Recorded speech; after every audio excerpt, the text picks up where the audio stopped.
সর্বজন পূজিত সর্বজন আরাধিত সচিনন্দন গৌর হরি আতুর আতুর চরণে অনন্ত কোটি প্রণিপাত তদীয় পার্শ্বদ পরিকর পরিজন সব আনন্দে স্মরণে এবং আজকে এই মহান বৈশাখ মাসে গোপালজি রায় শ্রী জগন্নাথ বলরাম সুভদ্রা মহারানী চরণ রামদোপাদের পথে বসে বসে কথা শ্রবণ করার প্রয়াস নিয়ে যারা বিভিন্ন প্রান্ত থেকে এসেছেন আপনাদের সকলের চরণ পথে পিতাম্বরী পরবর্তী বলে অবনীত আসে অনন্ত পরিবেশের প্রণতি জ্ঞাপন করেছি। তো আজকে আমাদের একটা বিশেষ নীতি রয়েছে, সেটা হচ্ছে চতুর্থ চরিতামৃত জয়ন্তী। আজকে আমাদের পরম পূজ্যপাদ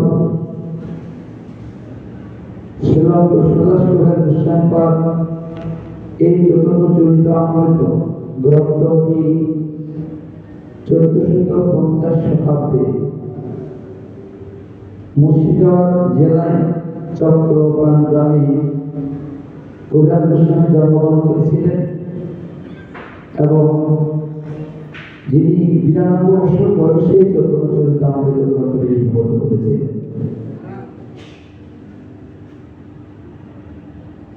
চতুর্থ জয়ন্তী আজকে আমরা তো অনেকে জানি না। আজকে যে মহাপ্রভু লীলা সমৃদ্ধ নিয়ে যে গ্রন্থটি আমরা পাচ্ছি চতুর্থ চরিতামৃত, একটু আমরা চতুর্থ চরিতামৃত একটু আলোচনা করে আমরা ভাগবত ঢুকবো। চতুর্থ চরিতামৃত কি চৈতন্য চরিতামৃত কি। তো যখন চতুর্থ চরিতামৃত এই গ্রন্থটি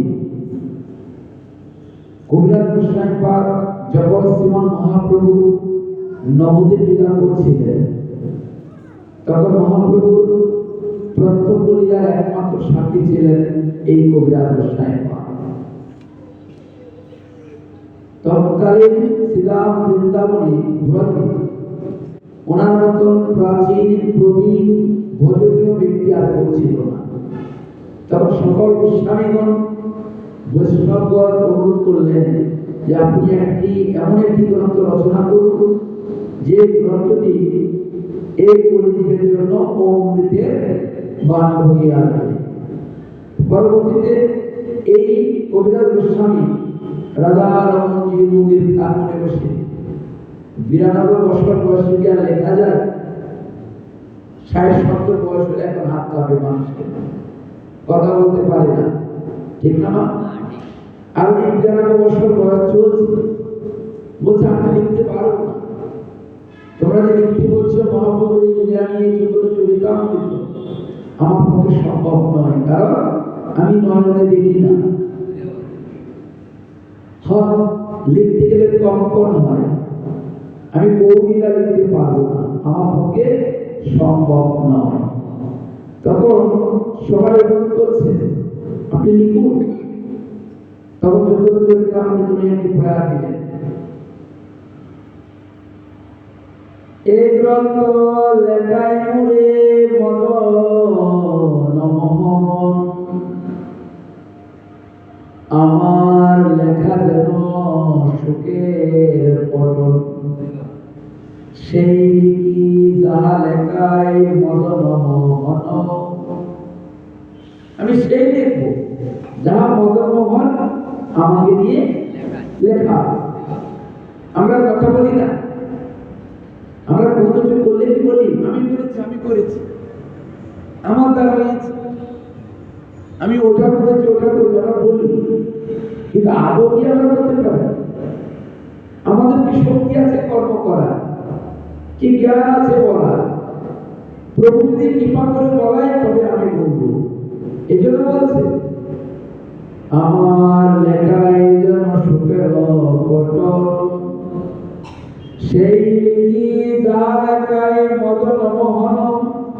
কাষ্টের পুতুলি যেমন কুহকে না চায়, কাঠের পুতুলি যেমন কুহক না চায়, ঠিক তেমনি করে এই চতুর্থ চরিতামৃত গ্রন্থ যদি কবিরাজ গোস্বামীর বদল দিয়ে মহাপ্রভু যদি আমাকে লেখায় করুণা করে তবে আমি লিখব। কিন্তু এই কলিযুগে যদি আমরা মায়ায় অন্ত হয়ে বলি আমি লিখেছি, আমি বলেছি, আমি করেছি, আমরা বলি, কিন্তু আসলে কথা বলার শক্তি করে দিবেন আছে। মরে গিয়ে দেখুন তো কথা বলতে পারেন কিনা। একটু রোগ হলে, অসুখ আক্রমণ করলে আমরা চলতে পারি না, কথা বলতে পারি না, কেমন করে বলবো? শক্তি আমরা নিষ্ক্রিয় হয়ে যায়। ঠিক এই চতুর্থ চরিতামৃত কি বলছেন? বুঝিতে না পারে তো শুনিতে শুনিতে সহ কি অদ্ভুত চৈতন্য চরিত। কৃষ্ণ বলিলে প্রীতি, জানিলে রসদ প্রীতি, শুনিলে বড় হয় হিত। বলছে আমি শিখব যাহা গৌর করুণা করে আমাকে দিয়ে লেখা। আজকে সেই গ্রন্থের আবির্ভাব, আজকে বিভিন্ন জায়গায় চতুর্থ চরিতামৃত জয়ন্ত হয়েছে, পালন হয়েছে। এই গ্রন্থটি এক অপরকে দান করেছে, বিভিন্ন মঠ মন্দির প্রাঙ্গণে এই গ্রন্থ পারায়ণ হয়েছে, অনেকে শ্রবণ করেছে। কারণ কলিযুগের লীলাবতা মহাপ্রভু এই কলিযুগের দেশে যে সমস্ত লীলা বিলাস করেছিলেন সে সমস্ত লীলা নিয়ে চতুর্থ চরিতামৃত গ্রন্থ। আমরা চতুর্থ লীলায় যাবো না, আমরা তো বৃন্দাবন লীলায় ছিলাম। এখন আমরা বৃন্দাবনে প্রবেশ করবো, যেহেতু একটা চতুর্থ চরিতামৃত জয়ন্তী ছিল, এই জন্য আমরা একটু আলোকপাত করেছিলাম।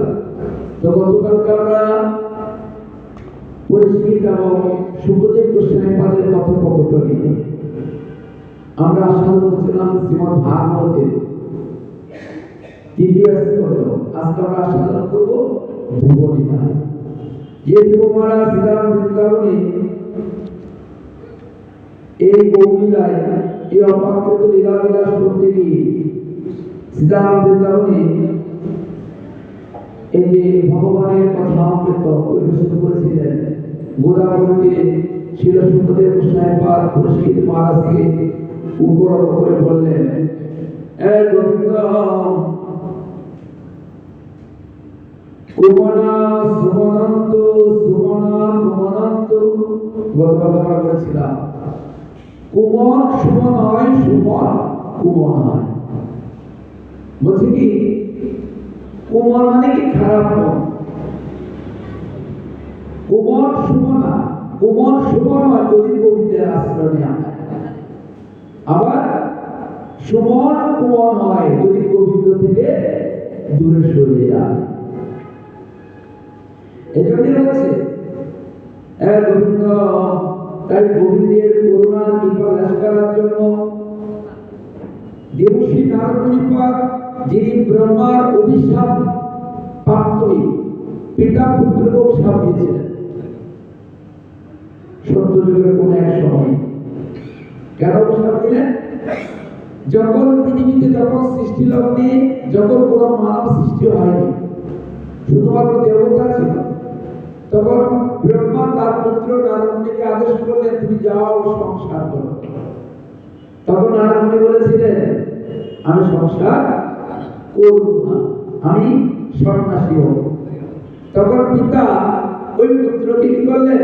অভিশাপ দিলেন, যাও তুমি এই মুহূর্তে দেবলোক থেকে মধ্যে গিয়ে সূর্যের গর্ভে জন্মগ্রহণ করো।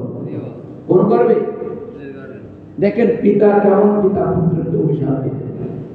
না তুমি তাও মাথা পেতে দিলেন, যাও তোমার অভিশাপ আমি মাথা পেতে দিলাম, তোমার জন্য আমি সূত্র বলে জন্ম নিব, কিন্তু তারপর আমি সেখানে যেন ব্রহ্মচর্য ব্রত পালন করে যেন নিতাই এবং রাধা গোবিন্দের যেন সেবা করতে পারি। ঠিক তাই হলো। ওই পুত্র পরবর্তী জন্মে নৈমিষারণ্যে এক মায়ের শূদ্রাণীর গর্ভে নারদ মুনি জন্মগ্রহণ করিলেন। জন্মগ্রহণ করার পর থেকে ওই যে পূর্বজন্মের কর্মকৃত ফল। আমাদের কি পূর্বজন্মের কথা কারো মনে আছে? কেউ বলতে পারবে? কখন কোথায় জন্মগ্রহণ করেছিলাম, কার বাড়িতে ছিলাম, কি মানব করেছিলাম না দেব করেছিলাম, নাকি অসুর করেছিলাম, নাকি ভূত ব্যক্তি করেছিলাম? অনেকে ভূত ব্যক্তি কোন থেকে মানব বলে আসে, প্রমাণ দেব একটু নিয়ে। কুষ্টি দেখেছে? যখন কুষ্টিকে গণনা করা হয়, গণক ঠাকুর বলে এই বিয়ে তোর আকস্মিক থেকে এসেছে, এটা বিয়ে করানো যাবে না। কেমন করে বলে? অর্থাৎ যখন কোন ব্যক্তি জন্মগ্রহণ করে ওই তিথি, ওই সময়, ওই নক্ষত্র বলে দিবে, ওই সময়ে ওই জন্মনা ব্যক্তিটি আগের জন্মটা ছিল। কি দেবগুলো ছিল, নাকি মানবগুলো ছিল, নাকি যক্ষ রক্ষ ভূত ব্যক্তিগুলো ছিল? বুঝতে পেরেছেন? এটা পুষ্টির মধ্যে কিন্তু লেখা থাকে, দেখবেন ভালো করে, যাদের পুষ্টি রয়েছে তারা বলতে পারবেন, পুষ্টিতে উল্লেখ থাকে। ওই সময়টি বলে দিবে আগের জন্য আপনি কোথায় ছিলেন, কি দেবগুলো ছিলেন। এজন্য বিবাহের পূর্বে পিতা মাতারা ওই ছেলের পুষ্টি আগে দেখে, ছেলেটা আগের জন্মে কি ছিল, ভালো ছিল না দেবগুলো ছিল না অসুরগুলো ছিল, নাকি যক্ষ রক্ষ ভূত ব্যক্তিগুলো ছিল। অনেকে দেখবেন দেবগুলো থেকে মানব বলে আসে। কি হলো? প্রমোশন হলো না ডিমোশন হলো? প্রমোশন হলো না ডিমোশন হলো? এখন মনে করেন মানবগুলো আছে, এখান থেকে যদি ভূত ব্যক্তিগুলো জন্মগ্রহণ করে, তাহলে কি প্রমোশন হবে না ডিমোশন হবে? কোনটা ভালো হবে? আমরা কি প্রমোশন চাই না ডিমোশন চাই? বাবা আমরা কি চাই? প্রমোশন। তো প্রমোশন পেতে কি করতে হবে? পরিবর্তন করতে হবে। যদি এই মানবকুল থেকে দেবকুলে নিতে চায়, এই মানবকুলের থেকে যদি কোনো সাধুগুরু বৈষ্ণব রূপে বা মহাত্মা রূপে বা গোবিন্দের পার্শ্বদ রূপে নিত্য সকাল করে জন্ম নিতে চায়, তবে কি করতে হবে? এই জন্মকে এমন ভাবে গোবিন্দের সেবায়। দেখুন প্রহ্লাদ মহারাজ, ধ্রুব মহারাজ, প্রহ্লাদ আগের জন্ম ছিল অসুর। এই প্রহ্লাদ চরিত্রের কথা বলছি। প্রহ্লাদ আগের জন্ম কোনগুলো ছিল জানেন তো? হিরণ্যকশিপু ছিল পিতা, যিনি অসুরদের রাজা। তেনার গর্ভে জন্ম নিল প্রহ্লাদ মহারাজ। প্রহ্লাদ মহারাজ কি তাহলে অসুর কুলে জন্ম নিয়েছে প্রহ্লাদ? তাহলে বাপ যেমন বাপকে বেটা শিখাইলে ওরা মুসলিমকে তোরা তোরা, বাপ যেমন সেরকম যেমন আমরা বলি না, জন্মিজ্জত পরিক্রম, বীজ যেমন বলছে ফল যেমন হবে। বীজ ভালো হলে তো ফল ভালো হবে, বীজ যদি ভালো না হয় ফল ভালো হবে? হবে না। বলছে এজন্য বলছে ওর পিতা অসুর, এর পুত্র কি হবে? নির্ঘাত অসুর হবে। এই জন্য প্রহ্লাদের ওই পিতা হিরণ্যকশিপু প্রহ্লাদকে মারার জন্য কত চিন্তা করলেন, ঠিক যেমন করে আজকে চিন্তা করলেন কাকে মারার জন্য? নারদ মুনিকে মারবে না।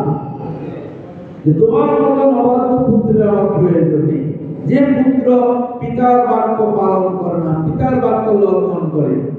তাই প্রহ্লাদ কিংবা ধ্রুব কিংবা নারদ মুনি আগের জন্ম ছিলেন দেবতা, এই জন্ম হয়ে গেলেন শূদ্র, কর্মান্তর। তাই আমরা পরের জন্ম কোন কুলে জন্ম নিব? পরের জন্ম কি দেবকুলে থাকবো, না মানব কুলে থাকবো, না বৈষ্ণব কুলে থাকবো, না মঠ মন্দিরে জন্ম নিব, সেটা কে নির্ধারণ করবে? আপনি নির্ধারণ করবেন আপনার এই জন্মের কর্মের দ্বারা। বুঝতে পারবেন তো? আমি যে আমার এই জন্মে আমার মানব করে জন্ম নিব তার কোনো গ্যারান্টি নেই। তবে আমার যদি মানব করে জন্ম নিতে চায়, কিংবা দেবকুলে জন্ম নিতে চায়, কিংবা কোনো গুণী হয়ে জন্মগ্রহণ করতে চায়, তাহলে আমাকে এখান থেকে কি করতে হবে? প্রস্তুতি নিতে হবে বাবা। নিজের জীবনকে এখান থেকে গড়ে নিতে হবে, যেটা গীতাতে ভগবান বলছে, সিয় সিয় কর্মবৃত্তিয় সংসিদ্ধি লভতে ধর্ম। মানুষ তার স্বীয় মানে স্বীয় মানে নিজে স্বীয় স্বীয় কর্ম দ্বারা পরের জন্মে কোথায় কোন করে জন্ম নিবে, এই জন্মে তাকে নির্ধারণ করিতে হইবে। তাহলে আমি এই জন্য যদি ভালো কিছু কর্ম করি, তবে এই কর্মের ফল আমি কি করব? পরের জন্মে ভোগ করব।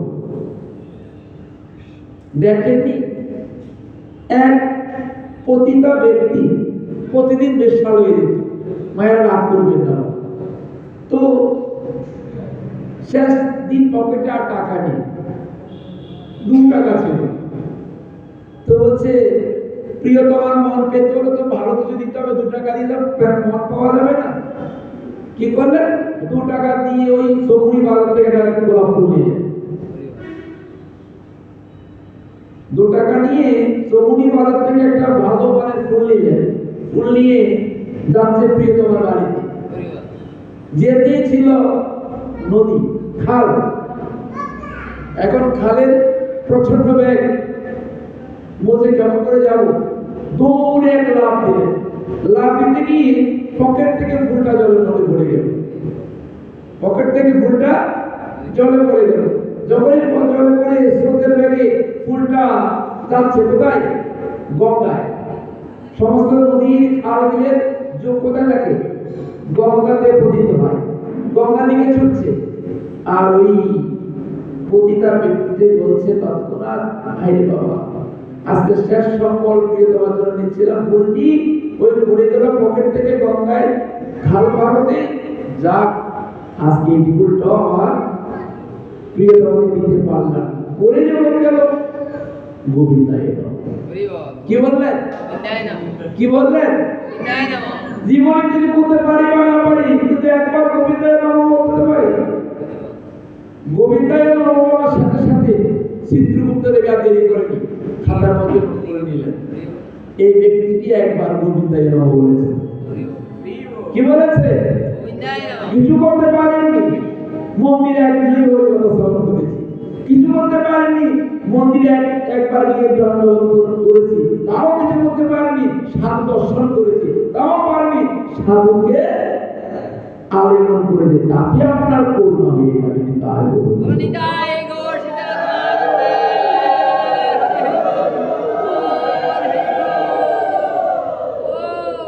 তাই লোকটি কিছুদিন পরে গত হয়ে গেল, মারা গেল।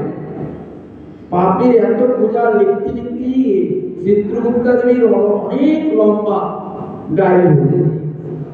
এখন লোকটাকে জিজ্ঞাসা করছে, দেবতা জিজ্ঞাসা করছে, বাবা গো, জীবনে তো অনেক পাপ করেছো, এই পাপের দণ্ড পেতে পেতে দিন যায়, রাত যাবে, মাস যাবে, বছর যাবে, তোমার এই পাপের শেষ হবে না, কারণ তুমি জীবনে এত এত এত বেশি পাপ করেছো।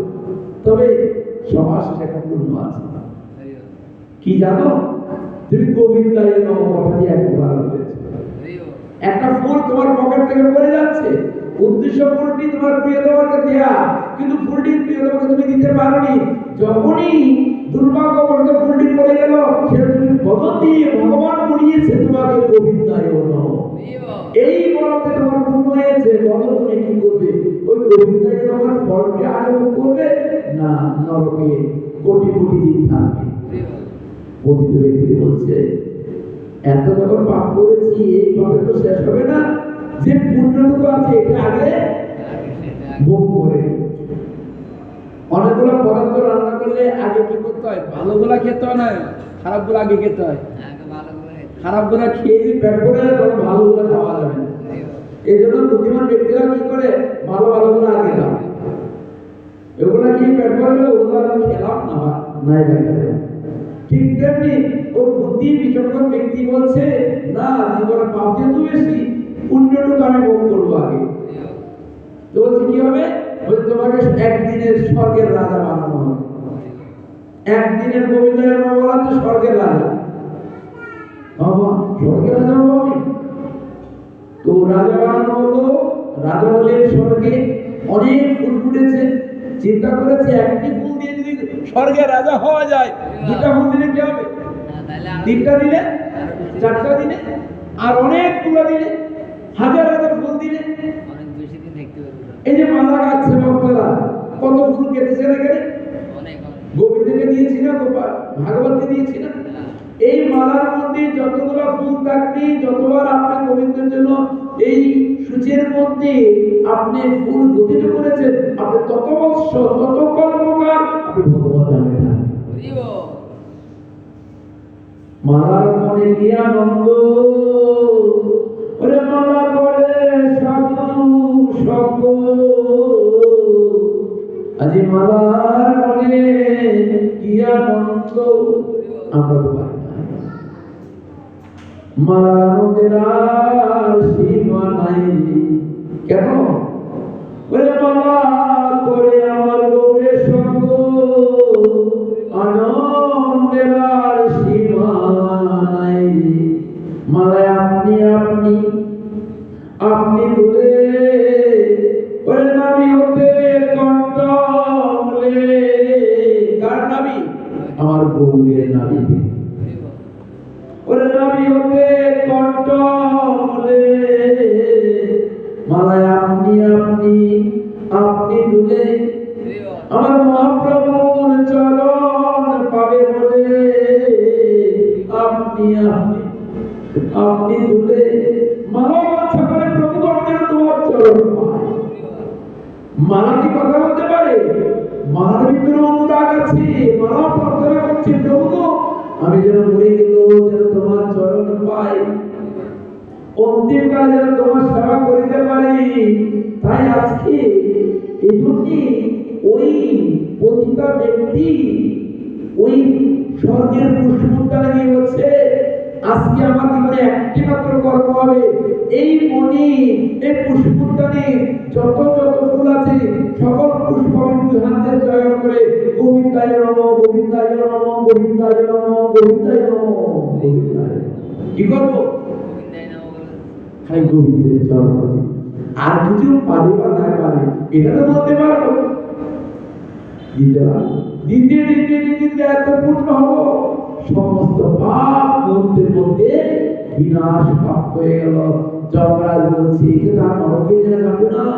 যে ব্যক্তি গোবিন্দের জন্য কোটি কোটি ফুল দিয়েছে সে কি আর নরকে যেতে পারে বাবা? তার কি নরকে স্থান হবে? কোথায় হবে?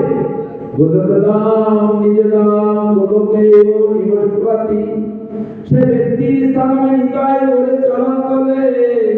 কার চরণ তলে বাবা? আজকে এই দেবশ্রী নারদ যিনি কিনা ও পিতা ওই স্বামীর পতিত হয়ে সূত্রে গর্ভে জন্ম নিলেন বটে, কিন্তু পূর্ব জন্মের কথা না আমাদের স্মরণ। কারণ আমাদের কেন নেই বলুন তো? কারণ আমাদের মাথার মধ্যে কি নেই? কি নেই? কৃষ্ণ ভক্তির লেশ নেই। তো বলতে পারেন আপনি তো সাধু, আপনার আছে নাকি? আপনি বলতে তাকে যেন কি ছিলেন?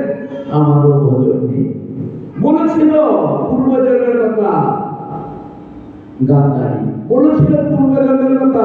বিষ্ণুদেব যেন পূর্বজন্মে কোথায় কোথায় জন্ম হলো, গান্ধারী 50 জন্মের কথা বলতে পারতেন, বিষ্ণুদেব 101 জন্মের কথা বলতে পারতেন।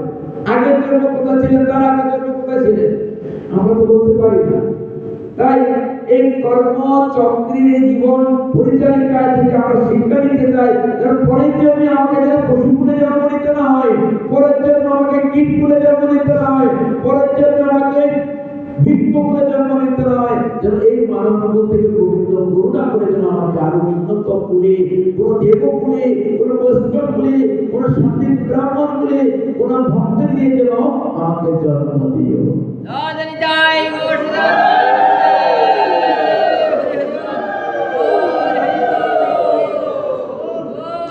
ধ্রুব মহারাজকে ভগবান কৃষ্ণ ধ্রুব লীলাতে যখন দর্শন দিলেন, তখন ধ্রুব ভগবানের কাছে প্রার্থনা করে বলেছিল, ধ্রুব প্রভু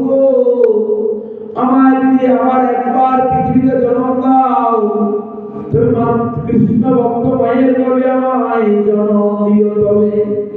কোন গর্ভে? কেন এই কথাটি কেন বলেছে? এটা তো বলতে পারতো ধনী মায়ের গর্ভে আমায় জন্ম দিও, ধনী পিতার দিয়ে জন্ম দিও, রাজার কুলে জন্ম দিও, উচ্চ বংশে জন্ম দিও, কুলীর বংশে জন্ম দিও, বলতে পারতো না বাবা? আমরা তো এটাই চাই, মন্দিরে ধূপকাঠি মোমবাতি প্রজ্বলন করি আর মনে মনে বলি আমাকে প্রভু কোটিপতি করে দাও, আমাকে ধনবান করে দাও, কিন্তু কখনো এটা বলি না যে প্রভু আমাকে তুমি কৃষ্ণ ভক্তি দাও, আমাকে তুমি হরি ভক্তি দাও, কৃষ্ণ ভক্তি দাও, গুরু চরণের ভক্তি দাও, ভক্তি দাও। এটা কি বলি? আজকে ধ্রুব বলছেন হে গোবিন্দ আমার যদি কোনো জন্ম হয় তবে কোন রাজ নিয়ে নয়, প্রজা নিয়ে নয়, ধনী কুলে নয়, প্রবীণ কুলে নয়, ও কৃষ্ণ ভক্ত মায়ের গর্ভে আমায় জন্ম দিও তবে। তাই যার মা কৃষ্ণ ভক্ত, যার পিতা কৃষ্ণ ভক্ত, বুঝতে হবে তার কোটি জন্মের পুণ্যের ফলে যে কৃষ্ণ ভক্ত কিংবা সাধু করে যে বৈষ্ণব দিয়ে গীতা এই কথাটি চতুর্থতে ভগবান অর্জুন যখন ভগবানকে প্রশ্ন করেছিল প্রভু কোন ব্যক্তি যদি ভজন করিতে করিতে যদি পতিত হয়ে ছিন্ন ব্যাগের মতো পতন হয়ে যায় তার পুনর্জন্ম কোথায় হয়? ভগবান উত্তর দিলেন হে অর্জুন পরের জন্মে সেই ভক্ত কোন কুলি, কোন ভক্ত, কোন বৈষ্ণব গিয়ে তার পুনরায় জন্মগ্রহণ হয়। এই জন্য কারো জন্ম যদি কোন বৈষ্ণব ভক্তে গিয়ে হয় বুঝতে হবে তার পূর্বজন্মের ভজন ছিল। বুঝতে পেরেছেন? পূর্বজন্মে কি ছিল? তার বহু বহু জন্ম ধরে সে ভজন করেছে, বহু বহু জন্ম ধরে সে তপস্যা করেছে, মন্দিরের অঙ্গনে ব্রজধামে নবদ্বীপে পুরীতে একটু জন্ম নিয়ে প্রভু সেবা করার জন্য। আজ দেখুন বাবা যে সমস্ত কীট পতঙ্গ প্রাণী বৃন্দাবনে নবদ্বীপে পুরীতে বৃক্ষকুলে পশুকুলে জন্ম নিচ্ছে তারা কিন্তু এক জন্মে ওই দামে কুকুর বিড়ালে জন্ম নিচ্ছে না। আমার দৃষ্টিতে মনে হচ্ছে কুকুর বিড়াল কীট পতঙ্গ এই ধানের মধ্যে কুকুর বিড়ালকে জন্ম নিতে হলেও আপনাকে কোটি কোটি কোটি কোটি জন্ম করে তপস্যা করতে হবে, তবে আপনার ধামে জন্ম হবে। হয়তো কোনো ভক্ত গিয়ে কোনো বৈষ্ণব গিয়ে। এই জন্য আজকে নারদমুনি ওনার পিতাকে বলছে বাবা গো অভিশাপ দিয়েছো শূদ্রকুলে তার কোনো দুঃখ নেই, তবে শূদ্রকুলে জন্ম নিব যেন ও শূদ্র মাটা যেন কৃষ্ণ ভক্ত কি হয়, মাটা যেন কি হয় কৃষ্ণ ভক্ত হয়। ঠিক নারদ মুনির কথায় পিতা ব্রহ্মা আশীর্বাদ দিলেন যাও তোমার ওই মা যেন কৃষ্ণ ভক্ত হয়। তাই পরের জন্মে নারদ মুনি যখন শুক্রাণীর গর্ভে জন্ম নিলেন ঠিকই ওই মা ছিল কি ভক্ত? আপনাদের মতো কৃষ্ণ। কৃষ্ণ ভক্ত না হলে এখানে আসতে পারে? কৃষ্ণ ভক্ত না হলে কি মন্দিরে আসা যায়? নারদ টিভি দেখতো, কি দেখতে পারো বসে বসে? টিভি দেখতো, সিরিয়াল দেখতো। কারণ ভক্ত যারা তারা কখনো টিভি সিরিয়াল দেখে সময় নষ্ট করে না, তারা হরি কথা দেখে দেখে বলে বলে সময় অতিবাহিত করে। কারণ তারা জানে বেলা বয়ে যায় রে মাঝি, বেলা বয়ে যায়, অত বেলা চলে যায় প্রাণের প্রাণ করে না। সময় এবং গঙ্গা স্রোত তার জন্য কখনো অপেক্ষা করবে না। তাই আজকে নারদ মুনি ওই শূদ্রকুলে জন্ম নিয়ে কি করলেন?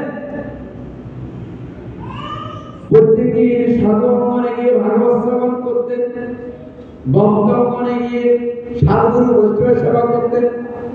আস্তে আস্তে ক্রমান্বয়ে নারদ মুনি মাঝে বলছে মা আমার না বড় ইচ্ছা আমি একটু সাধু সেবা দিব। কি সেবা দিব? সাধু সেবা। বলছে না তোমার এখন বাল্য বয়স, এই বয়সে সাধু সেবা তোমার পক্ষে সম্ভব নয়। তো কি করলেন? ওই নারদ মুনি আস্তে আস্তে আসলো চাতুর্মাস্য ব্রত। আষাঢ় শ্রাবণ ভাদ্র আশ্বিন এই চারটা কি মাস?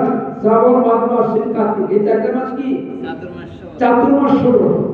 এর বাইরে বৈশাখ মাস, মাঘ মাস, ফাল্গুন মাস এই 3টি মাস আমাদের ব্রত পালন করতে হয়। এখন যখন চাতুর্মাস ব্রত আসলো, ওই চাতুর্মাস ব্রতের পূর্বদিন 60,000 মুনি ঋষি একত্রিত হলো। যেমন আপনাদের এখানে যদি কোনো বৈষ্ণব সম্মেলন, সকল সাধুরা কি করে বাবা, এক জায়গায় মিলিত হয় না? এইভাবে 60,000 মুনি ঋষি একত্রিত হয়ে বলছে, আগামীকাল থেকে তো ব্রত শুরু, বৈশাখ মাস, চলো আমরা পুত্র কন্যা স্ত্রী পরিবার পরিজন সকলে এই মাসটা ব্রত করব। অনেকে বলে না, অনেকের পরিবারে যে মা কার্তিক মাস শুরু হয়েছে, মা বৈশাখ মাস শুরু হয়েছে, এই মাসটা আমরা সকলে মিলে হরিবদন করবো, এই মাসটা আমরা সকলে মিলে প্রসাদ খাবো, এই মাসটা আমরা সকলে মিলে সাধু সঙ্গ করবো, এই মাসটা আমরা সকলে মিলে গোবিন্দের সেবা পূজার্চনে যুক্ত থাকবো, বলে না? ঠিক নারদমণি মাকে বলছে, মা এই চাতুর্মাস ব্রত আছে, আমি এই মাসটা সাধসঙ্গ করতে চাই। তাই নারদমণি 60,000 মুনি এসে সিদ্ধান্ত নিল, এই মাস 1 মাস আমরা ব্রহ্মচর্য ব্রত পালন করে নৈমিষারণ্যে ব্রাহ্মণ কলিতে গিয়ে অবস্থান গ্রহণ করে 1টি মাস ভবিষ্যৎটা গ্রহণ করে কুশলশায়ী হয়ে উনিতে শয়ন করে পুরা 1টি মাস কি করবো? ব্রত পালন করব। এখন যাচ্ছে নৈমিষারণ্যে, জঙ্গল বন অরণ্যের মধ্যে দিয়ে যেতে যেতে পথ হারিয়ে ফেলেছে মুনিরা। আর ওই পথে নারদমণি খেলতেন।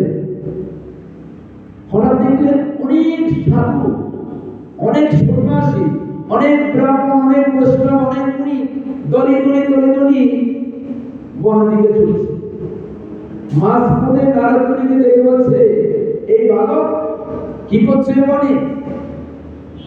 বলছে, আমার মা এই বনে ওই ব্রাহ্মণ পল্লীতে ব্রাহ্মণদের নিত্য সেবা করে, আর আমি দাঁড়ে বসে থাকি, মা ফিরে আসলে গ্রামে একসাথে চলে যায়। আচ্ছা বাবা, ও ব্রাহ্মণ পল্লীটি কত দূরে? বলছে, ওই মা এইদিকে দিকে ডানে গিয়ে বামে গিয়ে ডানে যেতে হয়। কে বলছে? নারদমণি বলছে, বাবা আমাদের একটু নিয়ে যাও, আমরা তো চিনছি না। বলে, যাবেন? বলে, যাও। তখন নারদমণি ওই 60,000 মুনি ঋষিকে পথ দেখিয়ে দেখিয়ে কোথায় নিয়ে গেলেন? কোথায় নিয়ে গেলেন? ওই ব্রাহ্মণ পল্লীতে। কেন? 1 মাস তারা বনবাস থাকবে, 1 মাস ব্রত পালন করবে, 1 মাস হরি আরাধনা করবে, 1 মাস তপচর্চা করবে বলে।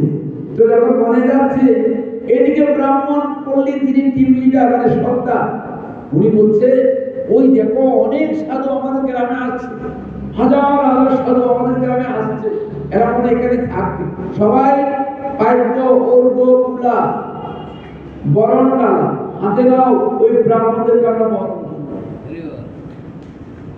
বুঝতে পারলেন? এবার সকল ব্রাহ্মণকে বরণ করার জন্য দাঁড়ালেন। আর ব্রাহ্মণ বলছে, আপনাদের 60,000 মুনির মধ্যে সবার বড়কে বলুন, সবার আগে আমরা তাকে অর্ঘ প্রদান করিব। কে বলো?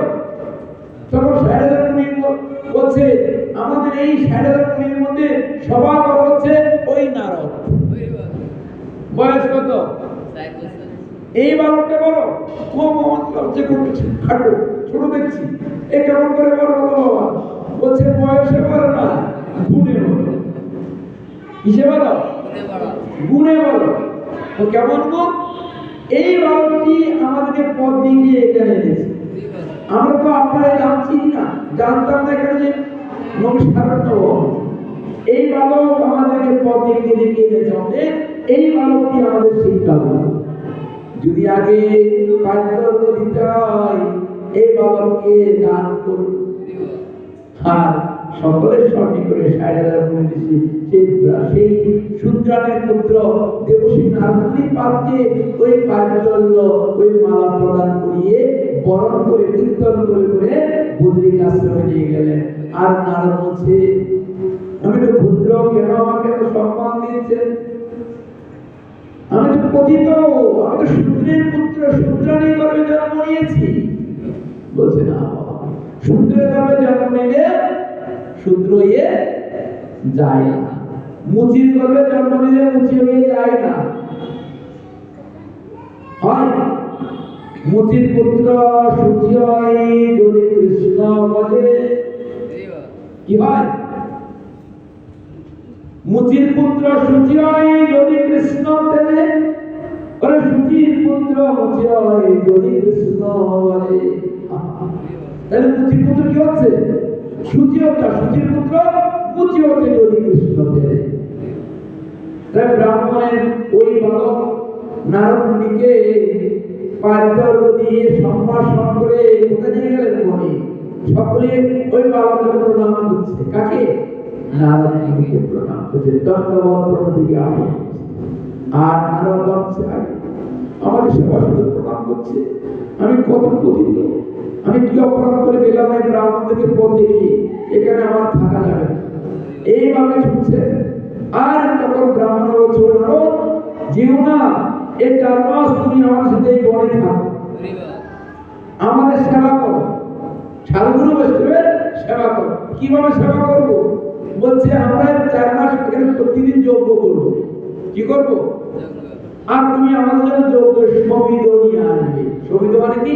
কাঠ। সমিত মানে কি? আম কাষ্ঠ। তুমি কাঠ নিয়ে আসবে, পুষ্প নিয়ে আসবে, গঙ্গার জল নিয়ে আসবে, তুলসী নিয়ে আসবে।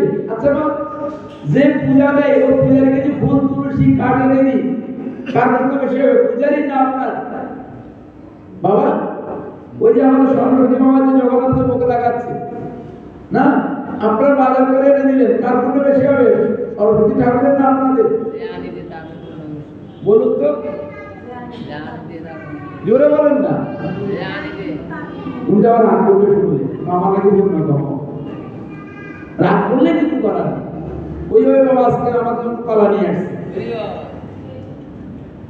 ওই বাবা আমার জন্য কিনে আসলো, কলা নিয়ে আসছে যে আমরা সাধুরা সেবা করবো। আমরা খেলো কাকে দিয়ে খাবো?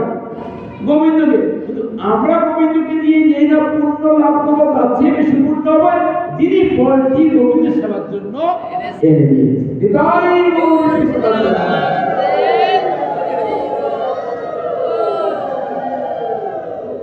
জীবে দয়া নামে রুচি বৈষ্ণব সেবা। কিভাবে হয়? আমি তো ভগবানকে সেবা দিতে পারি না, আমি ভক্তকে সেবা দিব। আর ভক্তকে সেবা দিলে ভক্ত গোবিন্দকে সেবা দিবে, আমার গোবিন্দের সেবা হবে। আমি সেবা দেওয়ার দরকার নেই, ভক্তকে দিই।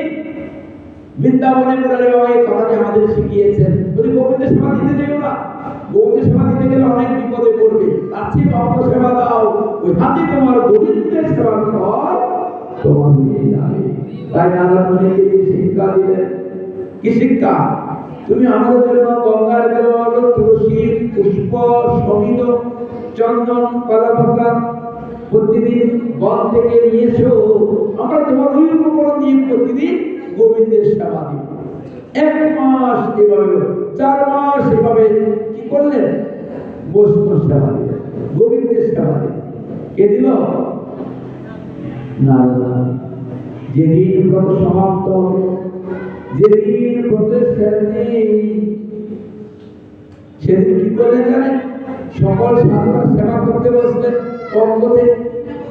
আর সেবা করতে বসে ওই যে সাধুরা প্রসাদ দিচ্ছেন, উৎকৃষ্ট প্রসাদ, সেবা করে থালের মধ্যে যে ঝুটা ছিল, ঝুটা বুঝেন তো? আমরা কি বলি? এটো বলি, এটো। আমরা কি বলি? এটো কিংবা উৎকৃষ্ট বলি। অনেকে সাধুগুরু বৈষ্ণবের এটো খাইতে চায় না। আবার অনেকে যারা বলে বৈষ্ণব পঙ্গতে বসলে উকি দিয়ে আমার একটু দেন না বাবা, কি বলে? বাবা এক জায়গায় গেছিলাম, একটু প্রসাদ চাইছিলাম, উনি দেন না। তো একজনে আমার বুদ্ধি দিছে, উনি যখন চলে যাইব তখন ওই অবশিষ্ট প্রসাদটা তুমি এখান থেকে হাত থেকে নিয়ে নেবো। আমি উনি যখন চলে গেছে তারপর পাড়ার থেকে নিয়ে দেখেনি কালিদাস পণ্ডিত জোর ঠাকুর কেমন করে বৈষ্ণব উৎকৃষ্ট খেলেন। কালিদাস পণ্ডিত রায় রঘুনাথ গোস্বামীর পুরা বৈষ্ণব উৎকৃষ্ট খেয়ে তিনি হইলেন বুড়া। বুড়া মানে কি? ওই বুড়া না, অর্থাৎ ভক্তের উৎকৃষ্ট খেয়ে তিনি খুব প্রবীণ। এই জন্যে ওই নারদমণিকে ডেকে বলছে, বাবা রে, তুমি তো 4 মাস আমাদের সেবা করেছো, আমরা তো একদিনে তোমার সেবা করতে পারি নাই, আজকে আমরা সকল মুনি তোমার সেবা করবো। মা কি বলছে, আমরা তো ভালো, আপনারা আমার কেমন করে সেবা বলছে, দাঁড়াও না, কি সেবা? তখন সবার মাঝে ওই 60,000 মধ্যে বিভুমণি যিনি ছিলেন প্রবীণ, তিনি প্রসাদ বদল দিয়ে সমস্ত প্রসাদ কলা পাতা পেঁচিয়ে নারদমণিকে দিলেন। আর নারদমণি ওই বৈষ্ণবের উচ্ছিষ্ট দিয়ে কিন্তু করতে করতে করতে পারেন, মা মা দেখো দেখো আমার জীবনে কত ভুল ছিল, আজকে আমি মুনির উচ্ছিষ্ট প্রসাদ পূর্ণ করে ফেলাম। সাধু আমাকে অজাত বৃত্তি থেকে প্রসাদ দিলেন, এজন্য প্রসাদ নয়, এজন্য অমৃতের সুধা, অমৃত তবে কথা অমৃতের মতো, সেই অমৃত সুধা আজকে বিভূমি আমাকে দিয়েছে, আমার দিয়েছে দিল ওরে বাপু তিতো থেকে দিয়েছে দিল। সাধুগুরু বৈষ্ণব অনেকে বাড়িতে পূর্ণা করে এমনিতে যায়, এমনিতে দেয়, কেন জানেন? আমাদেরকে পূর্ণা করার জন্য, কৃপা করার জন্য। কারণ মুক্তির স্বভাব সেই তারিতে প্রামর, নিজ কার্য নাই তবু যাই ভক্তের দল। বুঝতে পেরেছেন? ভক্ত বাড়িতে আসলে কি হয়? কি হয়? বাড়ির পবিত্রতা বৃদ্ধি হয়। তাই আজকে নারদমণিকে প্রসাদ দিলেন, আর নারদমণি সে প্রসাদ পেয়ে নৃত্য করতে করতে মায়ের কাছে ছুটলেন। আর মা বলছে, মা জীবনে প্রসাদ পেয়েছি, কখনো তো মহাপ্রসাদ পাই নাই। প্রসাদ মহাপ্রসাদ এক কথা, মায়া প্রসাদ মহাপ্রসাদ এক কথা, এক কথা। কোনটা প্রসাদ কোনটা মহাপ্রসাদ বলুন তো দেখি? গোবিন্দের ভোগ দিয়ে এটা মহাপ্রসাদ, এটা প্রসাদ। আর মহাপ্রসাদ কোনটা? আর ভক্ত যে প্রসাদ গ্রহণ কোনটা বলো? যেমন ভগবানকে দিতে হবে নাকি? আপনারা গিয়ে বলেন না পূজারীকে, বাবা প্রসাদ দেন, প্রসাদ দেন, মহাপ্রসাদ দেন, এটা বলেন না। কিন্তু যখন আপনারা খেয়ে জুটা ফেলে রাখতে যাবেন, সেটা কি হবে? মহাপ্রসাদ। ভগবান খাইতে হয় মহাপ্রসাদ, ভক্ত সৃষ্ট করিলে মহা মহা মহাপ্রসাদ হবে। কান জয় জয়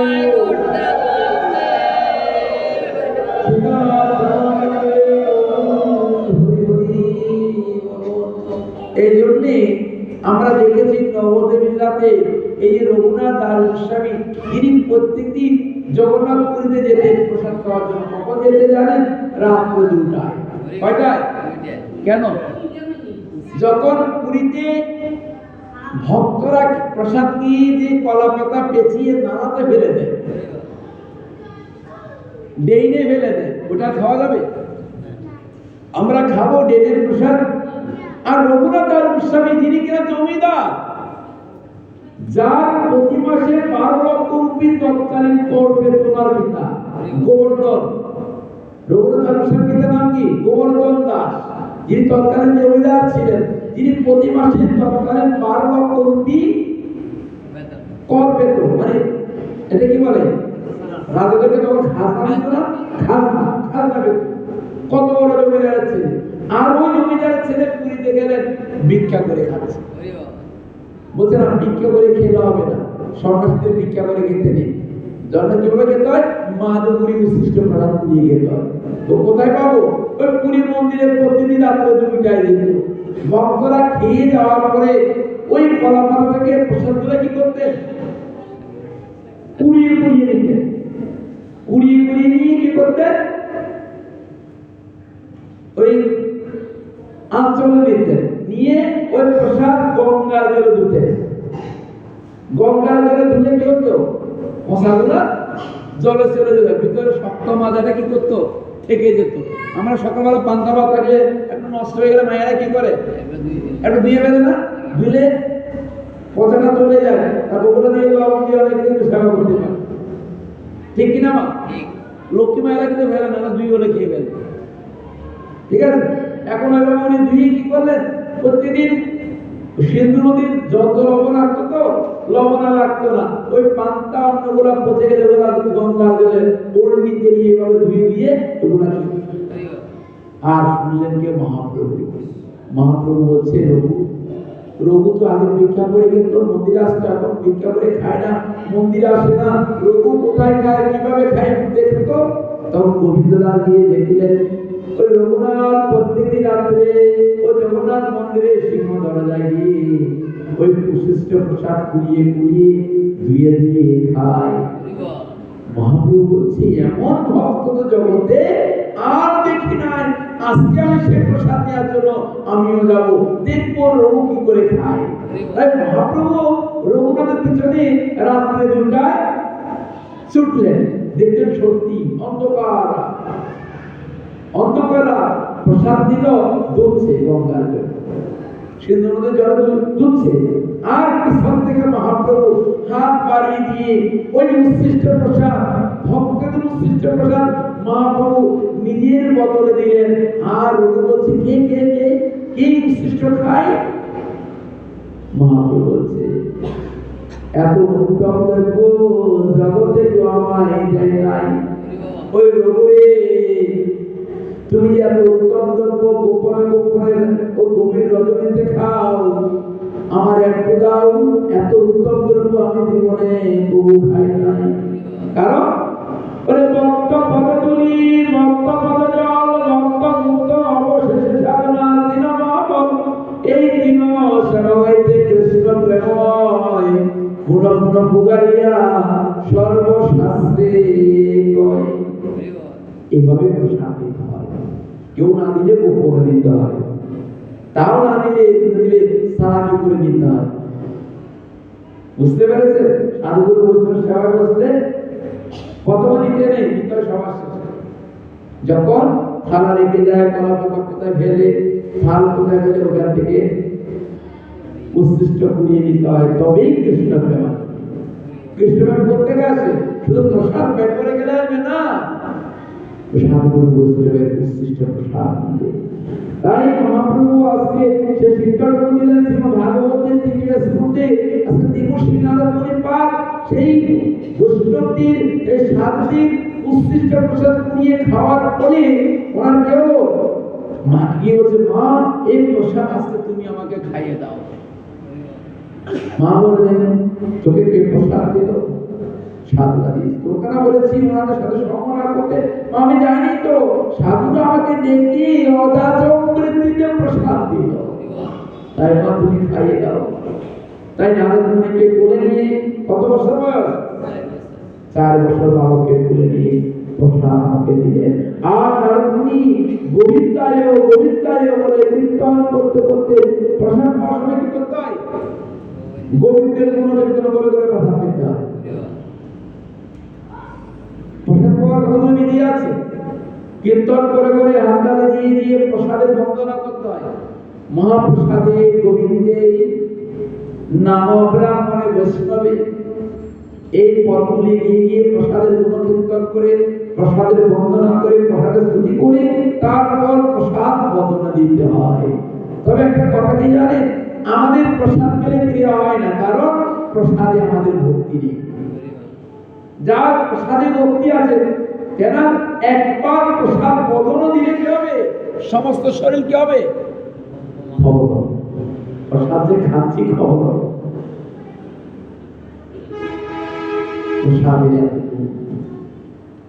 প্রসাদের স্থান কেন হানিরা সুখ যাইতে ওদের যারা নিত্য প্রসাদ পায় তাদের সমস্ত দুঃখ বিদূরিত হয়ে যাবে প্রসাদের কারণে।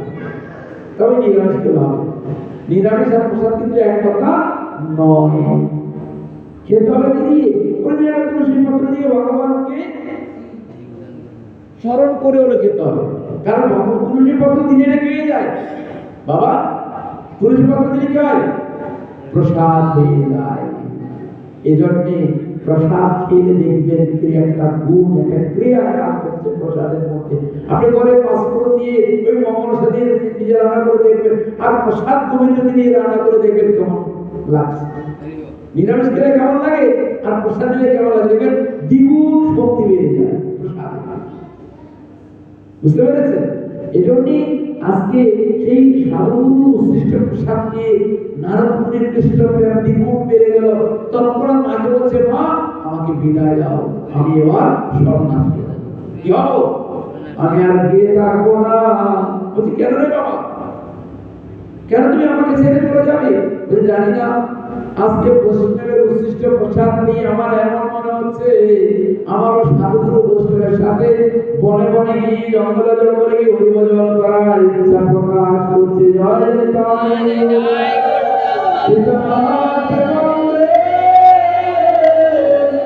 হরি হরি বল, হরি হরি বল। দেবশ্রী নারদ মুনি পাতি, নারদ মুনি পাতি গোড়া গোলিদাতি, নারদ মুনি জীবনী শ্রবণকারী গোপবৃন্দ কি জয় জয় গোশ্রী ভগবান কি।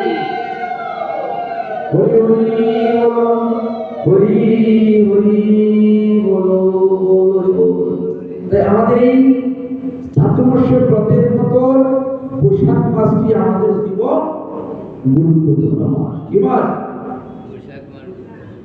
আমরা যারা অনেকে ভাবে তোর বৈশাখ মাস একাদশী, জন্মাষ্টমী, ব্রত রাখা এগুলো আমাদের জন্য না, এগুলা আমাদের জন্য না, এগুলো অন্যদের জন্য বা এনাদের জন্য, এরকম অনেকে ভাবতে পারে। কিন্তু এই জিনিসটা ভাববেন না যে ব্রত কিন্তু কোনো ব্যক্তির জন্য নয়।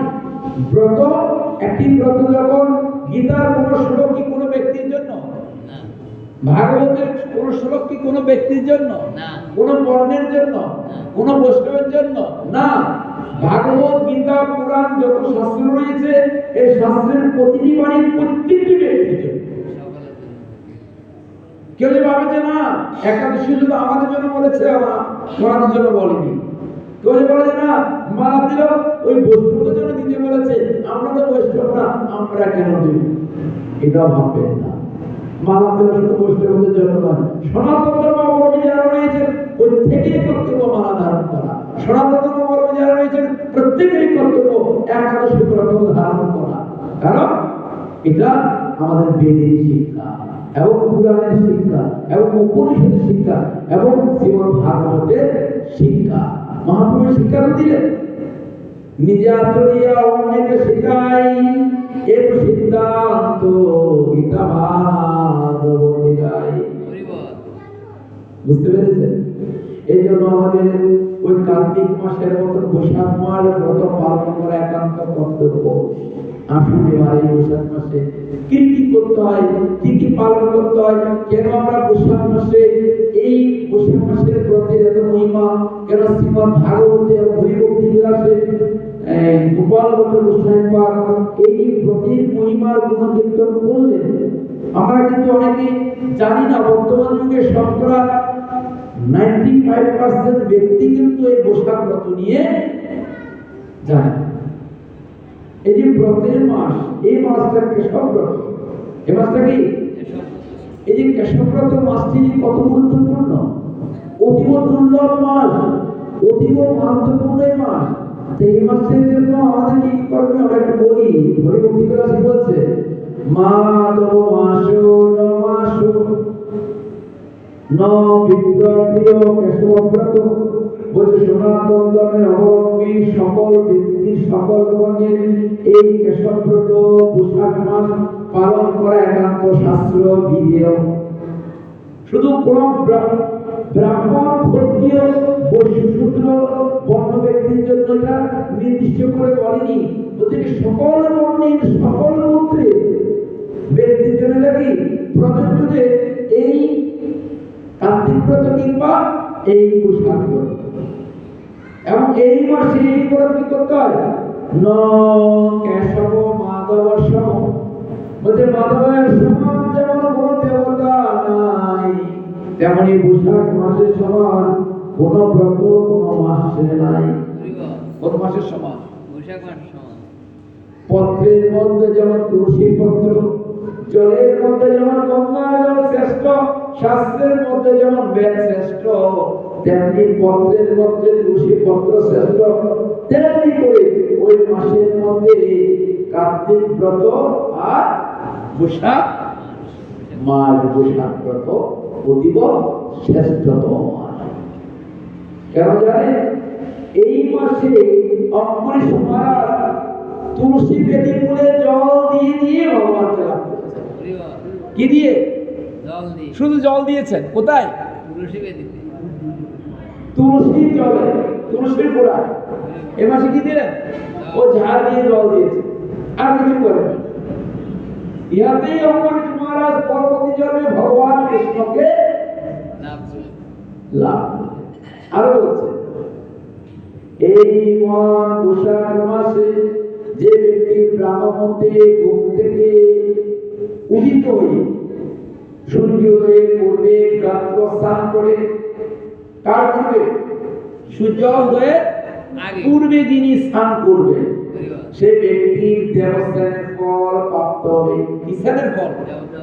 দেবতা স্নান করলে, যেমন কুমারা দেখেছেন দেবতারা সবার আগে স্নান করেছে, এরপরে মুনি ঋষিরা, এরপরে ভক্তরা, এরপরে জেনারেল পাবলিক। বুঝতে পেরেছেন? ঠিক তেমনি এই মাসে যিনি ব্রাহ্মণতে উঠে ওই ৬টার পূর্বে স্নান করতে পারবেন, কয়টার পূর্বে? ৬টার পূর্বে স্নান করবেন, তেনার কি হবে? ওই দেবতা স্নানের ফল। শুধু তাই নয়, ওই প্রতিবার গঙ্গা স্নান করলে যে ফল হয়, ১,০০,০০০ যমুনায় স্নান করলে যে ফল হয়, এই কার্তিক মাসে, বৈশাখ মাসে ব্রাহ্মণতে প্রার্থনা করলে সেই ব্যক্তির সে ফল প্রাপ্ত হওয়া যায়। জয়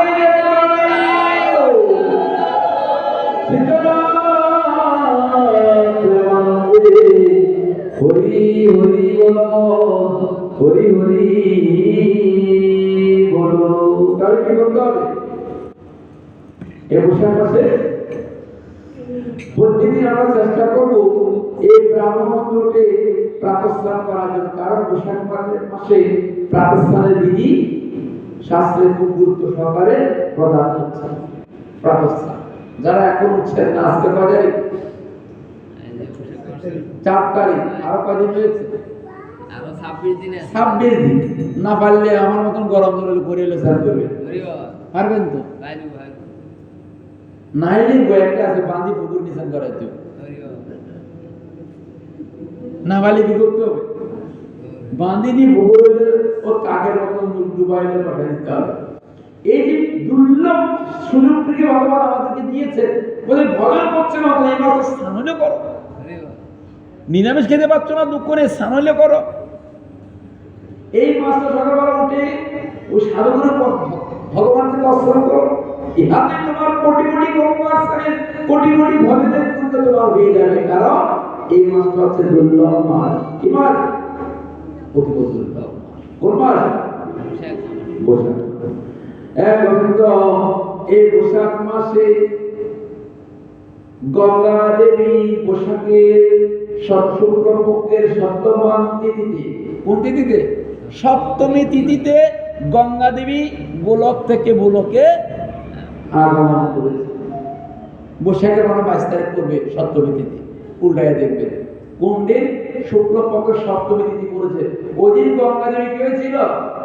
জানুয়ারি ঝড়কাটিতে পুনরায় এই মন্দিরে আগমন হয়েছিল। ওই জন্য ওই দিনকে গঙ্গা জাহ্নবী তিথি বলা হয়। এবং ওই দিন গঙ্গা স্নান করতে হয়, ওই দিন গঙ্গা পূজা দিতে হয়, ওই দিন গঙ্গার পুনর্কীর্তন করতে হয়। যদি সম্ভব হয়ে যাবে এবং বৈশাখ মাসের ১৬ তারিখ অক্ষয় সন্তান যাত্রা তিথি বাজারে করেছে। মানে আপনাদের উৎসবের প্রথম দিন। বাবা, আপনাদের কত ভাগ্য! ওদের কীর্তন শ্রবণ করা মানে কি জানেন? বলছে একবার কৃষ্ণ নামলে যে ফল হবে, অক্ষয় চন্দ্রযাত্রা তিথি দিন একবার কৃষ্ণ নাম শ্রবণ করলে ১ কোটি কৃষ্ণ নাম শ্রবণ করার পর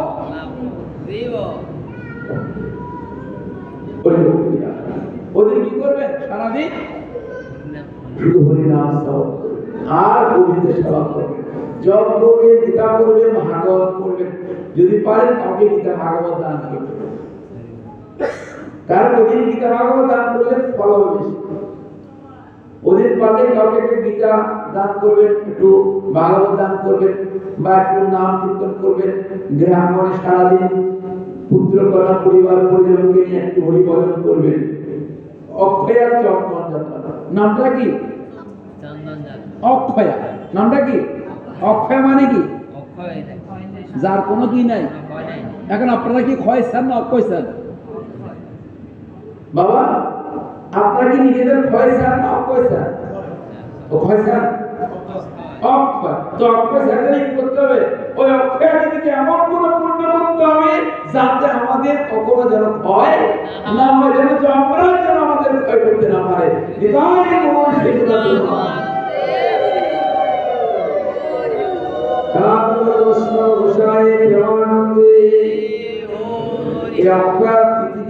পাঁচটি শুভকর্ম রয়েছে। কয়টি? কয়টি শুভকর্ম? কি কি? এক নম্বর হচ্ছে এই অক্ষয় চন্দ্রযাত্রা তিথির দিনই এই পৃথিবীর আবির্ভাব হয়েছে। এক নম্বর কি?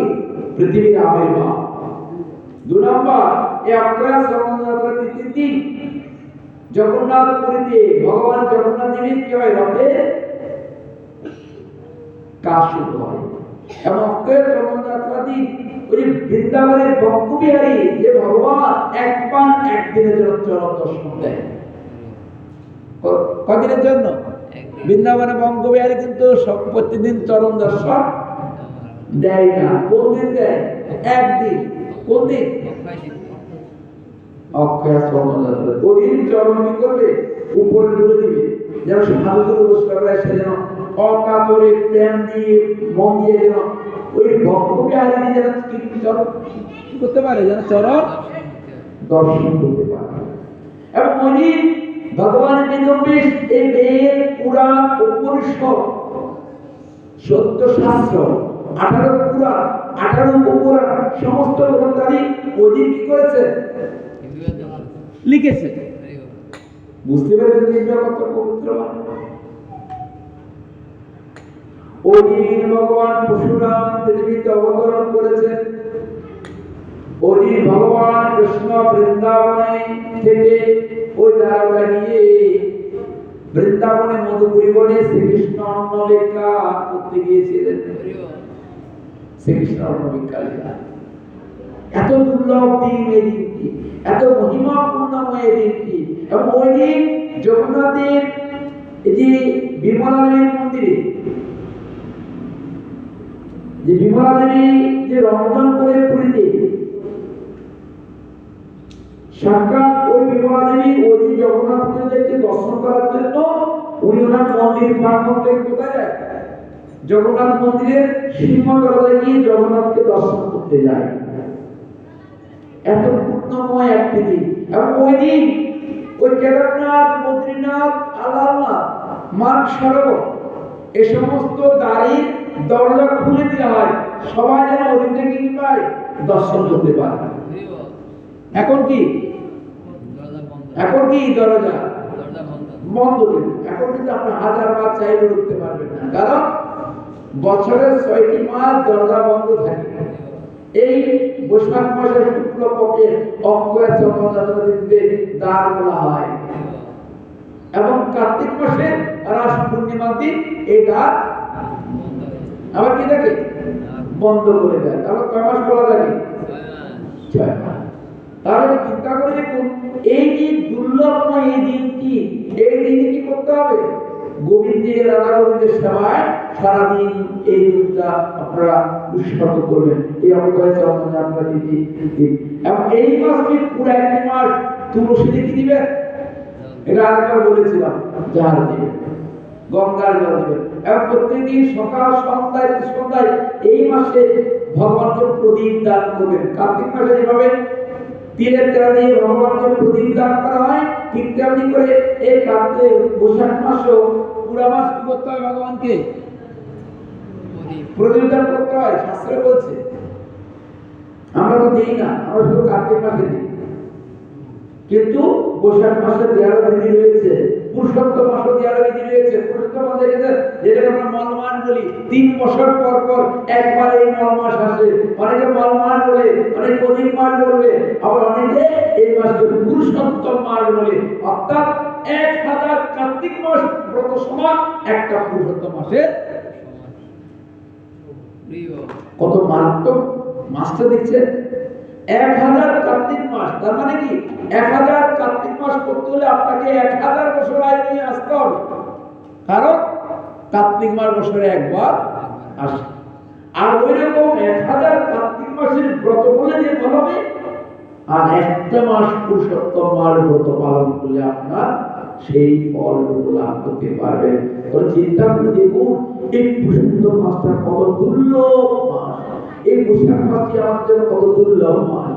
আমরা তো এখনো জানি না, সাধু করি না, বলি আমরা এই মাসগুলোকে আমরা গুরুত্ব দিই না। তাই আসুন এই যে দুর্লভ পুরুষোত্তম কিংবা কার্তিক কিংবা মাঘ কিংবা চাতুর্মাস্য ব্রত, এই মাসগুলি আমরা অতীব যত্ন সহকারে লালন পালন করতে অভ্যস্ত করি। যার যার পুত্র কন্যা পরিবার পরিজনকে, অনেকে বলে না আমার ঘরে বাচ্চা খায় না বলে আমি খাইতে পারি না, আমার ঘরে বউ খায় না বলে আমি খাইতে পারি না, আমার ঘরে স্বামী খায় না বলে আমি খাইতে পারি না। আচ্ছা বাবা, স্বামী যদি নরকে যায় আপনি নরকে যাবেন? স্বামী যদি, স্ত্রী যদি স্বর্গে যায় আপনি যাবেন, আপনাকে নিতে পারবে? তাহলে অজুহাতগুলো আমরা কেন বলি? এই তো মায়ার প্রবঞ্চনার অজুহাত। এই প্রবঞ্চনা থেকে বেরিয়ে আসুন। এই একটা মায়া, এটা কি মায়া?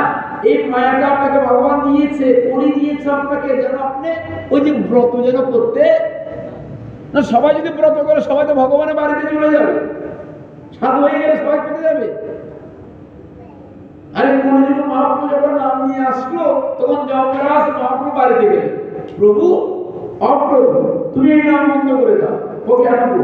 ও তোমার এই নামের কারণে সবাই তো ভগবান নামে চলে যাবে, এই পৃথিবীতে একটা লোক থাকবে না বলে আমি নাম বন্ধ করতে পারবো না। বলে নাম বন্ধ না করে সবাই আমার ধাম ত্যাগ করে বৃন্দাবন গোলকে চলে যাবে, আমার চাকরি তো প্রভু থাকবে না।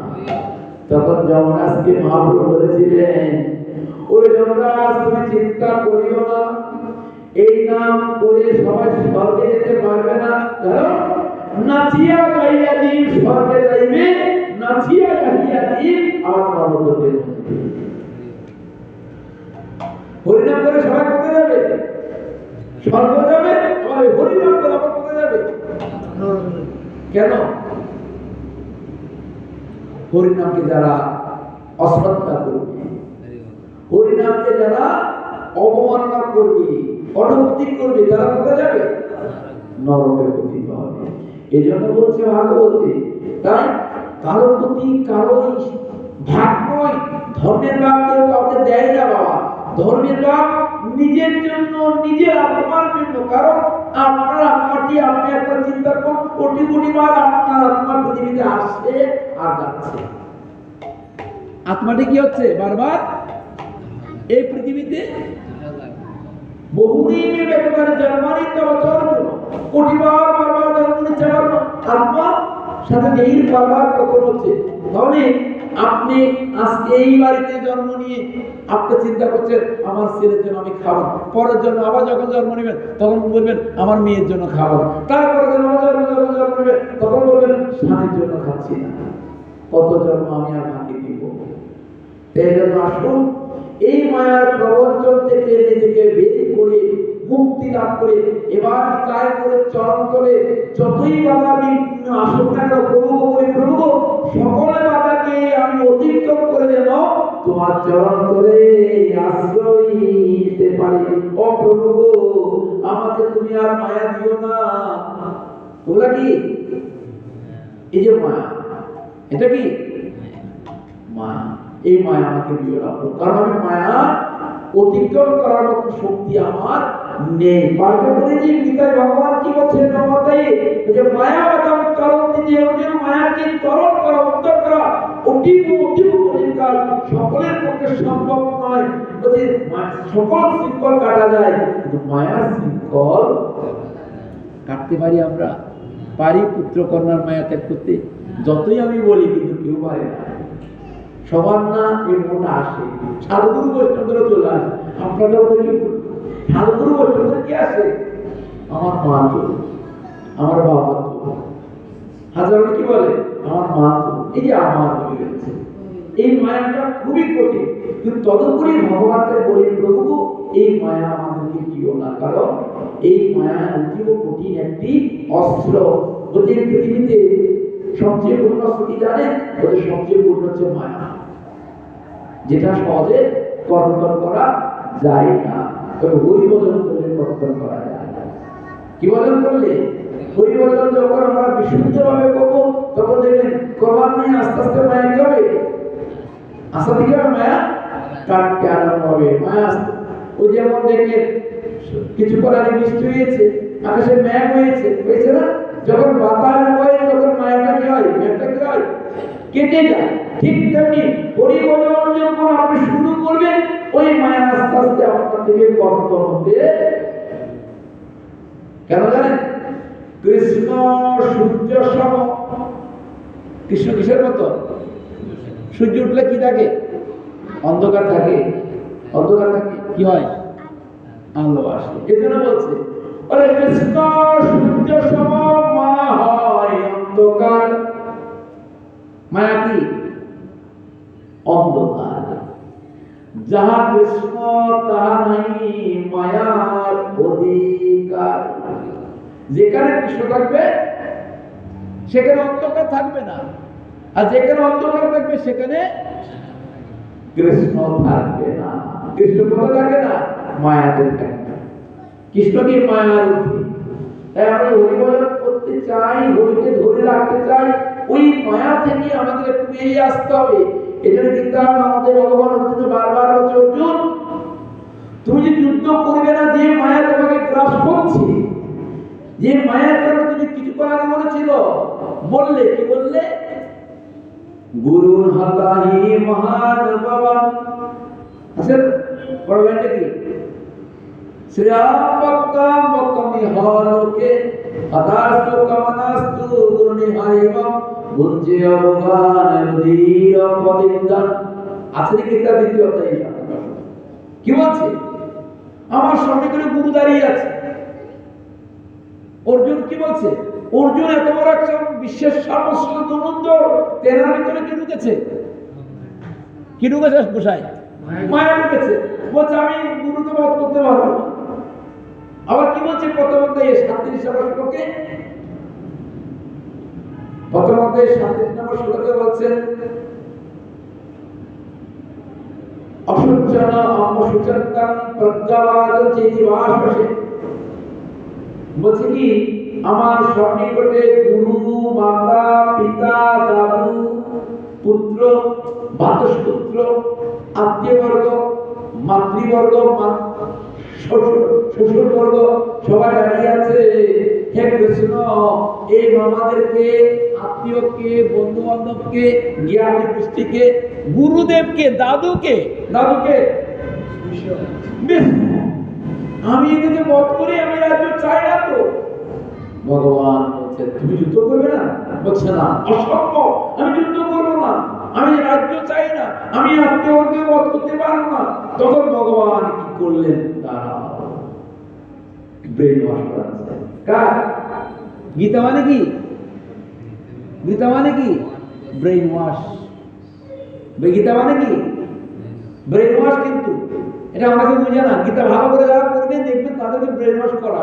অর্জুনকে ব্রেন ওয়াশ করার ভগবান গীতা আমাকে বানিয়ে দিয়ে তৎক্ষণাৎ অর্জুনকে ভগবান দ্বিতীয় অধ্যায়ে ঢুকে আত্মিক জ্ঞান, সাংখ্য মানে কি? দর্শন, আত্মদর্শন জ্ঞান যখনই দিলেন, যখনই অর্জুনকে বুঝালেন অর্জুন তোমার আমার বহুবার জন্ম হয়েছে, বাসাচ্ছি জিন্নার যেন আমি হয় না, আমি জিন্নাতে করা করার। মানুষ যেমন জিন্না বস্ত্র পরিত্যাগ করে নতুন বস্ত্র গ্রহণ করে, আর তোমার তেমনি করে এই পুরাতন খাঁচাকে পরিত্যাগ করিয়া নতুন দেহের মধ্যে প্রবেশ করবে। অতএব তোমার শোক করা উচিত নহে। যদি তুমি শোক করো তবে বুঝবো মায়া তোমাকে গ্রাস করেছে। অতএব এই মায়ার এই জগৎ থেকে বেরিয়ে আসো, তবে তুমি আমাকে লাভ করতে পারবে। এরপরে তুমি বুঝছে না। দ্বিতীয় অধ্যায়ে ঢুকলেন সাংখ্যযুগে, চতুর্থ অধ্যায়ে ঢুকলেন জ্ঞানযুগে, পঞ্চম অধ্যায়ে ঢুকলেন অভ্যাসযুগে, এভাবে ঢুকতে ঢুকতে ক্রমান্বয়ে যেতে যেতে যেতে একবারে ভক্তি যুগে যাওয়ার সত্ত্বে ভক্তি ঢুকাই দিলেন। তার মাথায় তাও ভাব হচ্ছে না। এবার একাদশ অধ্যায়ে গিয়ে কি করলেন? স্বরূপ দেখাইলেন। কি দেখাইলেন? আমার কথা শুনছো না, আমি কে দেখো। কি দেখাইলেন? বিশ্বদর্শন। ওই বাপ রে বাপ, আমি কার সাথে কথা বলছি? কিন্তু সাক্ষাৎ ভগবান পূর্ণব্রহ্ম। এর তো আমি পারবো না, এর পরে তো শুনছে না, পারবো না আমি যুদ্ধ করবো। সবার শেষে ওই অষ্টাদশ অধ্যায়ে গিয়ে একটি অতি উত্তম উপদেশ দিলেন। উপদেশ যদা যদা হি ধর্মস্য গ্লানি। গীতার শেষ অন্তিম উপদেশ কি বললেন? সর্বধর্মানাং পরিত্যাজ্য মামকং শরণং ভজ। হে অর্জুন, তুমি সর্বধর্ম পরিত্যাগ করিয়া মামেকং, মামেকং মানে শুধুমাত্র আমার ভজন। কারণ ওই জেঠা, কাকা, কাকিমা, দাদু, গুরু সবার কথা বাদ দাও, শুধুমাত্র মামেকং শরণং ভজ। মামেকং শরণং, শরণং মানে কি? আশ্রয়। ভজ মানে কি? ভজন করো। তুমি সমস্ত ধর্মকে বর্জন করে, সমস্ত কর্মকে ত্যাগ করে কেবলই আমার আশ্রয় গ্রহণ করে আমার বন্দনা করো। আমি কৃষ্ণ প্রতিজ্ঞা করছি, জগতের সমস্ত বিপদ থেকে আমি তোমাকে মুক্ত করে দেব। এটা আমার প্রিয়। আর কি বলবো? এত সুন্দর কথা যে ব্যক্তি বলে অর্জুনকে শিক্ষা দিলেন। যে অর্জুন 25 মিনিট আগে বলেছিলাম যুদ্ধ করবো না, 25 মিনিট পরে সে অর্জুন বলছে কৃষ্ণ আমি যুদ্ধ করতে প্রস্তুত। তার মানে কি? ওয়াশ হয়ে গেছে। আমাদের হচ্ছে 25 মিনিট গীতা শুনে ব্রেন ওয়াশ হয়েছে, আর আমরা 25 বছর গীতা পড়িও আমাদের ব্রেন ওয়াশ হয় না। তাহলে আমাদের কি করতে হবে? কোথায় নিতে হবে? এই মাথাটা কাইটা এমন কোন মেশিনে ঢুকাইতে হবে যাতে ভালো করে কি হয়? ওয়াশিং হয়। তবে দেখবেন গৌর গোবিন্দ লীলা শ্রবণা বলেছিলা মোর হৃদয় না করিলা, তবেই আমাদের এই চেতনার যদি বিকাশ হতে পারে। বুঝতে পেরেছেন? তাহলে মনকে কি করতে হবে? সেই নিতাই মুনির অর্জুন যেমন করে নিজেকে পরিবর্তন করিয়েছিলেন, এই গীতামৃত বলে শ্রবণ করিয়ে সে অর্জুনের মতন আমরা চাই আমরা যেন পরিবর্তন হই, আমরা যেন গোবিন্দের আশ্রয়, আমরা যেন অর্জুনের মতন সেই নিতাই করে নিত্য সেবা করে যেন রাধা গোবিন্দের চরণ তলে যেন আশ্রয় নিতে পারি। শুধু সজ্জনমণ্ডলী তাই সময় চলে যায়, বেড়া তো হয়ে যায়, আমাদের সময় চলে যায়। তাই আমরা শ্রীমদ্ ভাগবত থেকে, গীতা থেকে এই শিক্ষাটুকু নিতে চাই, যে শিক্ষাটুকু আজকে অর্জুন নিয়েছিলেন। এই গোবিন্দ আমাদেরকে সেই করুণা করুন, কৃপা করুন, এই মায়াকে ত্যাগ করার মতো শক্তি আমাদেরকে দিন, যেন আমরা জন্মে মরণে যখনই যেখানে যেই সেখানে থাকি সদায় সর্বদাই যেন তোমার চরণ ধরে যেন থাকিতে পারি। জয় জয় জয়